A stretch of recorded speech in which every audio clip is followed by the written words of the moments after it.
પિતાએ પુત્રને પ્રથમ વખત 11 વર્ષે જોયો. પશ્ચિમ બંગાળના કાયાયા જિલ્લાનો યુવાન મૈનુર ઇસ્માઇલ શેખ ઉંમર 47 ગુમ થતા પરિવારજનોએ તેની સતત શોધ ચલાવી હતી. પરિવારજનો ચિંતાતુર બની મુશ્કેલીઓનો સામનો કરી રહ્યા હતા. આખરે તે 11 વર્ષ બાદ સુરતના આશીર્વાદ માનવ મંદિર માનવ સેવા ચેરિટેબલ ટ્રસ્ટ મધ્યે પહોંચ્યો હતો. ત્યાંના સંચાલક શ્રી જયરામભાઈ ભગત અને સેવાભાવીઓએ તેની ખૂબ જ સારી સાર સંભાળ સાથે સેવાઓ કરી. જિલ્લા કાનૂની સેવા સત્તામંડળ ભુજના સિનિયર પેરાલીગલ વોલિયન્ટર પ્રબોધ મુનવરના માર્ગદર્શન હેઠળ માનવ જ્યોતના સામાજિક કાર્યકર રીતુબેન વર્મા સુરત આશ્રમની મુલાકાતે ગયેલ ત્યારે આ યુવાનને સાથે ભુજ તેડી આવ્યા. શ્રી રામદેવ સેવાશ્રમ પાલારા સ્થળે રાખી પશ્ચિમ બંગાળ પોલીસની મદદ લઈ તેનું ઘર પરિવાર શોધી કાઢ્યા. તેના ભાઈઓ તેને તેડવા ભુજ આવી પહોંચ્યા. 11 વર્ષ પછી ભાઈઓનું મિલન થતાં ભાવુક દ્રશ્યો સર્જાયા. પરિવારજનોના જણાવ્યા મુજબ તેને પત્ની તથા બાળક છે. લગ્ન પછી થોડા જ દિવસમાં તેણે ઘર છોડ્યું હતું અને લગ્નના 1 વર્ષે પત્નીએ બાળકને જન્મ આપ્યો. બાળક આજે 11 વર્ષનો થઈ ચૂક્યો છે. તેણે તેના પિતાને નથી જોયા તો પિતાએ પોતાના બાળકને નથી જોયો. અત્યારે આ યુવાનની ઉંમર 48 વર્ષ થઈ ચૂકી છે. આખરે તે પોતાના ઘર પરિવાર સુધી પહોંચતા પુત્રે પિતાને તો પિતાએ પુત્રને 11 વર્ષ પછી પ્રથમ વખત જોઈ ખુશી અનુભવી હતી.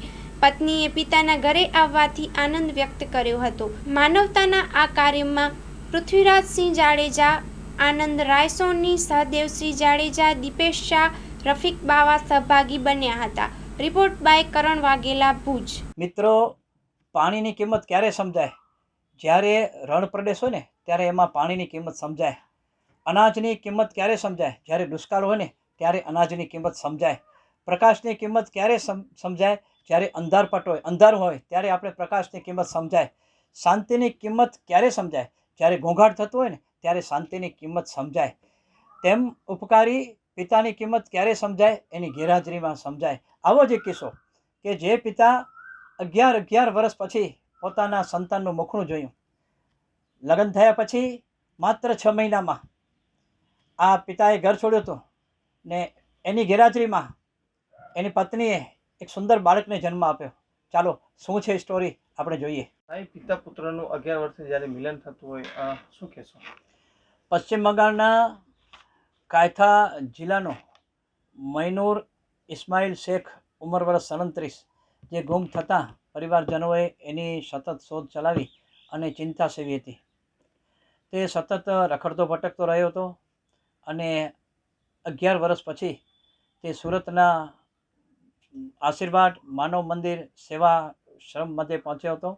ત્યાંના સંચાલક આદરણીય શ્રી જયરામભાઈ ભગત અને એમની સમગ્ર સંચાલક ટીમે એની ખૂબ જ સારી સરભરા અને સારી સેવા કરી.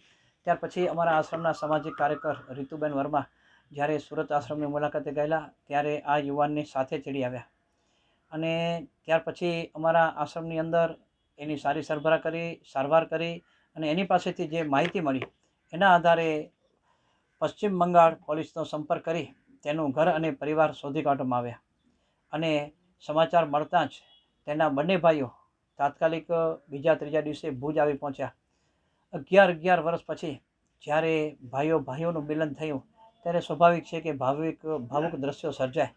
દરેકની આંખોમાં આંસુ સરી પડ્યા. પણ સ્ટોરી એક એવી હતી કે આ યુવાન કે જેનું નામ હતું મૈનુર અને ત્યારે એણે એવી પરિસ્થિતિમાં ઘર છોડ્યું કે એના લગ્નને માત્ર 6 મહિના થયા હતા. એની પત્ની પ્રેગ્નન્ટ હતી અને એણે ઘર છોડ્યું. ત્યાર પછી એની ગેરહાજરીમાં પત્નીએ એક સુંદર બાળકને જન્મ આપ્યો. એ બાળક આજે 11 વર્ષનો થઈ ચૂક્યો છે. નથી પિતાએ પુત્રને જોયો કે નથી પુત્રે પિતાને જોયો. આવી એક કરુણ ઘટના. અને જ્યારે અમારા હાથમાં આ યુવાન આવ્યો ત્યારે અમારી પણ એક ફરજ રહે છે કે આ યુવાનને ફરી પરિવાર સાથે મિલાપ કરાવવો. ને અમારા આશ્રમના સામાજિક કાર્યકર રીતુબેન વર્માના ખૂબ જ સારા પ્રયત્નોથી અને પશ્ચિમ બંગાળની પોલીસની ખૂબ જ મદદથી આજે આ યુવાન પોતાના ઘર સુધી પહોંચ્યો છે. પિતાને પુત્ર મળ્યો છે, પુત્રને પિતા મળ્યા છે. વિચાર કરજો, 11 વર્ષના વાયરા વીતી જાય. આજે પત્ની કે જે પણ કેટલો મુશ્કેલી અને દુઃખ સહન કર્યું હશે, કારણ કે 11 વર્ષમાં કેટલા સુખ દુઃખ આવ્યા હશે, છતાં પણ પોતે બીજા લગ્ન ન કર્યા, પતિ ચોક્કસ ઘરે આવશે એવી રાહ જોઈ બેઠી હતી અને પોતાના નાના બાળકને પણ આશ્વાસન આપી રહી હતી કે મારો પતિ એક દિવસ જરૂર આવશે, તારા પિતા એક દિવસ જરૂર ઘરે આવશે. તો વિચાર કરજો, નાનકડો બાળક કે જેણે પોતાના પિતાનું મુખ પણ નથી જોયું, નથી પિતાએ એનું મુખ જોયું, ને આજે 11 વર્ષ પછી જ્યારે પોતાના ઘરે પહોંચ્યો છે ત્યારે માનવજ્યોત સંસ્થા પણ ખૂબ જ આનંદની લાગણી અનુભવે છે. આવી જ્યારે ઘટનાઓ બને ત્યારે અમને પણ એમ થાય કે આવા જ્યારે સ્ટોરી આવી સામે આવે ત્યારે અમે પણ પૂરી કોશિશ કરતા હોઈએ કે આ જે યુવાન ગુમ છે એ પોતાના ઘર સુધી પહોંચે અને પત્નીને પતિ મળે, પિતાને પુત્ર મળે, પુત્રને પિતા મળે. આજે આ બધાએ પંખી માળો એક થયો છે જેનો માનવજ્યોત સંસ્થાને પણ આનંદ છે.